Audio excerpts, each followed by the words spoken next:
ರಾಶಿಯವರಿಗೆ ಶುಭ ಸುದ್ದಿ ಕಾದಿದೆ. ಯಾವ ರಾಶಿಯವರು ಸ್ವಲ್ಪ ಎಚ್ಚರಿಕೆಯಿಂದ ಇರಬೇಕು ಅನ್ನೋದನ್ನ ನೋಡೋಣ. ಮೇಷರಾಶಿ, ಇಂದು ಕೆಲಸಗಳಲ್ಲಿ ಯಶಸ್ಸು ಸಿಗಲಿದೆ. ಕುಟುಂಬದವರ ಸಹಕಾರ ನಿಮ್ಮ ಮನಸ್ಸಿಗೆ ಸಂತೋಷ ತರಲಿದೆ. ವೃಷಭ ರಾಶಿ, ಆರ್ಥಿಕ ವಿಷಯಗಳಲ್ಲಿ ಲಾಭದ ಸೂಚನೆ ಇದೆ. ಆರೋಗ್ಯದ ಕಡೆ ಸ್ವಲ್ಪ ಗಮನ ಕೊಡಿ. ಮಿಥುನ ರಾಶಿ, ಹೊಸ ಅವಕಾಶಗಳು ನಿಮ್ಮನ್ನು ಹುಡುಕಿಕೊಂಡು ಬರಬಹುದು. ಸ್ನೇಹಿತರ ಜೊತೆ ಒಳ್ಳೆಯ ಸಮಯ ಕಳೆಯುವ ಸಾಧ್ಯತೆ ಇದೆ. ಕಟಕ ರಾಶಿ, ಕೆಲಸದ ಒತ್ತಡ ಹೆಚ್ಚಾಗಬಹುದು, ಆದರೆ ಶಾಂತಿಯಿಂದ ನಡೆದುಕೊಂಡರೆ ಎಲ್ಲವೂ ಸರಿಯಾಗುತ್ತದೆ.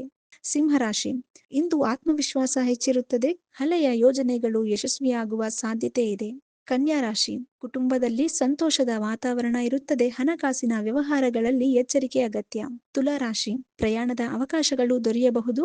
ಉದ್ಯೋಗ ಕ್ಷೇತ್ರದಲ್ಲಿ ಉತ್ತಮ ಪ್ರಗತಿ ಕಾಣಬಹುದು. ವೃಶ್ಚಿಕ ರಾಶಿ, ಇಂದು ನಿಮ್ಮ ಮಾತಿನ ಮೇಲೆ ನಿಯಂತ್ರಣ ಇರಲಿ. ಅನಗತ್ಯ ವಾದಗಳಿಂದ ದೂರವಿರಿ. ಧನುರಾಶಿ, ವಿದ್ಯಾರ್ಥಿಗಳಿಗೆ ಶುಭ ದಿನ. ಹೊಸ ಕೆಲಸ ಆರಂಭಿಸಲು ಉತ್ತಮ ಸಮಯ. ಮಕರ ರಾಶಿ, ಆರೋಗ್ಯದ ಕಡೆ ಗಮನ ಕೊಡಿ. ಕುಟುಂಬದವರ ಜೊತೆಗೆ ಹೆಚ್ಚು ಸಮಯ ಕಳೆಯುವ ಅವಕಾಶ ಸಿಗಬಹುದು. ಕುಂಭರಾಶಿ, ಇಂದು ನಿಮ್ಮ ಪರಿಶ್ರಮಕ್ಕೆ ಉತ್ತಮ ಫಲ ಸಿಗಲಿದೆ. ಹಳೆಯ ಸ್ನೇಹಿತರ ಭೇಟಿ ಸಾಧ್ಯತೆ ಇದೆ. ಮೀನರಾಶಿ, ಮನಸ್ಸಿಗೆ ನೆಮ್ಮದಿ ದೊರೆಯಲಿದೆ. ದೇವರ ಪ್ರಾರ್ಥನೆ ಮಾಡಿದರೆ ಇನ್ನಷ್ಟು ಆತ್ಮಶಾಂತಿ ಸಿಗುತ್ತದೆ. ಈ ವಿಡಿಯೋ ನಿಮಗೆ ಇಷ್ಟವಾದಲ್ಲಿ ಲೈಕ್ ಮಾಡಿ, ಶೇರ್ ಮಾಡಿ, ಸಬ್ಸ್ಕ್ರೈಬ್ ಮಾಡಿ.